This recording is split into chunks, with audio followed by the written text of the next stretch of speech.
I think we did some good things. I think what you've seen is the things that guys have worked on throughout the week and throughout camp. All right, to put them in a position to have some success. Obviously, there's a lot to get better at, and from week one to week two, that's what you kind of you expect to happen. But you know, they did good stuff, and we got to build on it. Kane talked on Monday about guys who had to trust them to be over a certain line to play a lot of reps on Saturday. What did James Smith show throughout camp that y'all were able to trust him with? Yeah, I think James has grown up a lot. I think James is taking his game to another level. He's worked hard, and he's getting what he deserves. He came in every day throughout camp, and he's continued to improve. And that's good. We're trying to build depth in that room so several guys can go out and perform. But he's done a tremendous job. What is a number of defensive linemen that's the perfect scenario to rotate in and out? I like to get everybody ready to play, and I think we're as good as our weakest link. And those guys have worked hard. They've done what we asked to do. We just got to continue to improve. We can't kind of settle and be like that. And the younger guys that's come in, they're pushing the older guys, and the older guys are trying to do things to a certain standard. So, we'll take and play as many as we can that's ready to play. You guys had a few batted passes on the D line. Was there an extra emphasis put on that this year? It's not. We have actually done that several years now. But you got to understand sometimes when you rush in three, you're not going to always get home. And, we try to affect the quarterback. A lot of people talk about sacks and things like that. If there's a guy open running down the seam or on a wheel route and we bat the ball down, that takes the air out of him. So that's just something else that we work on. We've always worked on, and we were fortunate to get our hands on some. Yeah, and James Smith, I think he had two of them. He did. How have you seen his development? He's done a great job. James has grown up. James is working hard, and the older guys are bringing him along, and look forward to seeing him play for years to come. I'm sorry, Kevin. I was going to say South Florida, obviously you were on staff last year for that game. I mean, are guys using it as motivation, kind of how that went, or how's that inspiring? I think it's the next opportunity we have to continue to grow. They're a good football team. They showed us that last year. They've done a tremendous job. The staff's done a tremendous job, but we've got to go out and make it about us. We've got to do what we're supposed to do to give us the opportunity to be successful. There seems to be a conversation around relationships. When we talk with players, deep relationships that this team has been able to create, not just for their teammates, but the coaches. Has that been a point of emphasis throughout this offseason? I think that's part of coaching. That's kind of the unwritten rule. And when you coach players and demand them to do things a certain way, you had to have a relationship with them. And that's what I've always tried to do. And, it's not, and I tell guys all the time, this is not a 4-year relationship. This is a lifetime commitment for me. It's got to be a lifetime commitment for them. And, they've got to respect you and they got to appreciate you. And you got to show them you have their back in all circumstances. And I think that's part of coaching.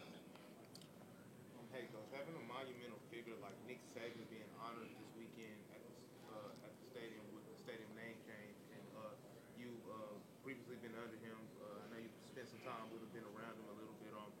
Can you just speak on that, what that means to you from a coaching standpoint, just as a former player, just as somebody that's worn those Alabama colors and stuff like that? Yeah, Coach Saban gave me my first opportunity. I'm always grateful for that. And I've learned a lot from him. I kind of started with him, went away, came back, went away again and came back. So he's always treated me like his own. I didn't have the opportunity to play for him, but very, very grateful for him. And he deserves everything that's going to happen Saturday. Tremendous coach, even a better man. And I'm glad to have an opportunity to be a part of that. The zero on the scoreboard, of course, is the ultimate. There were some long drives in there, and you go back and look at that. Were there any? Yeah, there were some missed opportunities. We got to get off the field on third down. We got to have we got to make it a point to affect the quarterback. Maybe bat some balls down to help the guys out in the back end. But that's part of growing up. Some opportunities that we got to do. But it was tremendous that we held them and they missed the field goal. And I think the effort by Tim Keenan on the fourth down, I think it was really, really good. So, just building on that and, what could we have done to prevent that from happening, which is, that's part of football. But, it's hard to hold anybody to zero, whether you're playing a PlayStation game or in the backyard. Like that's tough to do. So hats off to our guys. But, again, we got to prepare this week. We got a good team coming in, and we got to go see what we can do. And also, Coach, what challenges does a dual threat quarterback like you and Byron Brown present to your position group and just the Alabama defense overall? With him just, being able to be mobile. I know last year's quarterback TJ Finley was also mobile, but just him having just a little bit more rounded and stuff like that. What challenges does that present? Yeah, he's a tremendous athlete. Obviously, he throws the ball really well, and he can run the ball really well. He creates plays when things broken down. He's got the ability to create something, and it's a challenge for all of us, everyone on defense, not just my group. So, again, we got to do our job, be where we're supposed to be, and play as 11. We can't be individual contractors, and that's part of it. When you're playing a guy like him, it takes a team to slow him down. Talked about Tim Keenan earlier. What is his role in your experience kind of as a leader and on the field? He's a tremendous guy. I mean, comes in every day, works his butt off, and, had a great season last year. He started off the right foot now. Helps the young guys out, too. I think that's the big part, kind of letting them understand what the standard is, what is accepted and what's not. I'd take 10 of them. The kid's unbelievable. And, again, it's day in and day out. He's consistent in what he does. You know you're going to get when you walk in the building, and you appreciate that as a coach. As one of the only coaches on the staff, you and Coach Gillespie, that saw USF last year, is there anything that you've been emphasizing? No, I just think you always got to respect your opponent, regardless of who it is. And they're a good ball club. They may not be in our conference, but they have scholarship players just like we do, and they want to go out and win as well. So we've got to do our job and do a good job of it, and come out ready to play. We mentioned that takes a team. Mm-hmm. Did you see some of that, or a lot of that? The teamwork was good.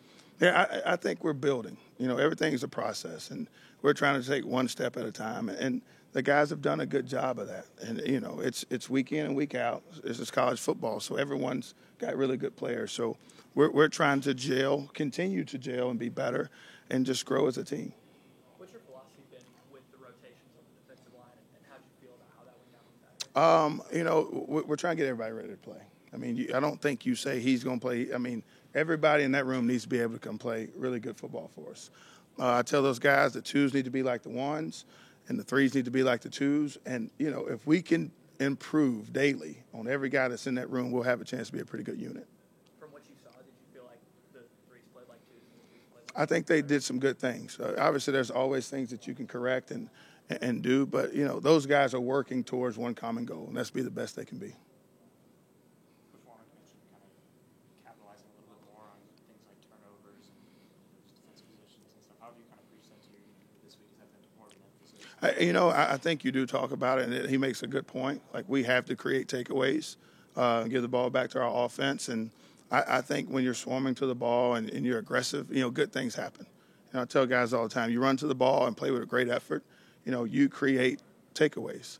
And, you create your own luck. And that's what we're trying to emphasize, and that's what we're planning on doing. Last two questions for Coach. James Smith, what did you see from him on Saturday? James has done well, man. I'm proud of James. I told him today, I said, you make me smile. He's done a really good job. He's worked his butt off. He's changed his body. I'm just looking forward to seeing him develop even more. Everything's a process, and day in and day out, we're going to work towards that. What do you like from that banner room? I know we talked a bit about LT and Jermaine Latham as well as how they kind of pushed each other. Yeah, those are two good ones now. Those guys they've done a really good job. They feed off each other. Jordan Renard's also in that group. He's done a really good job, and Keon Keeley. So we got four guys in that position that can push each other and make each other better. So, again, it's just day in and day out, and that's what it's about. It's no secret. We're not drinking certain Kool-Aid or water. It's just we got to work. The work is the work. That's the big thing. Coach, I'm doing a story on Nick Saban's best games and Bryant Denny, and one of them is the 2020 Georgia game. Just do you have a memory from that? What do you remember about that game? That was a really good game. I think what I do remember was there was a wheel route to our sideline, and the guy was wide open, and Christian Barmore batted the ball down, which was a huge turn of events.